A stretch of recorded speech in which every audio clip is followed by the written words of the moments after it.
السلام علیکم ورحمۃ اللہ وبرکاتہ نحمده ونصلی علی رسولہ الکریم اما بعد آج کا دن ہمارے لیے بہت خاص ہے کیونکہ آج 15 اگست ہے یعنی ہمارا یوم آزادی.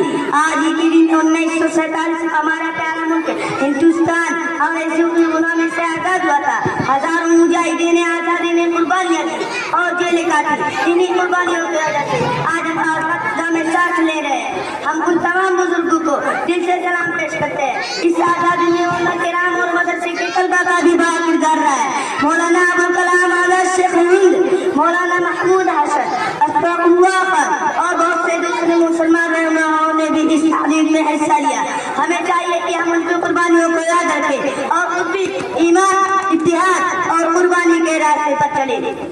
ہم مدرسے میں پڑھتے ہیں، قرآن سیکھتے ہیں، دین سیکھتے ہیں، تو ہمیں شکشا کے بھی سیکھنا چاہیے کہ وطن سے محبت ایمان کا حصہ ہے. ہم اپنے وطن کے وفادار بنے، صاف ستھرا رکھے، جھوٹ، نفرت اور ظلم سے بچے اور دوسروں کی مدد کرے. آج کے دن ہم ملک کے لیے دعا کریں. یا اللہ ہمارے ہندوستان کو امن، ترقی اور محبت، بھائی چارے کا گہوارہ بنا. ہمیں علم عمل اور اخلاص عطا فرما. آمین. آخر میں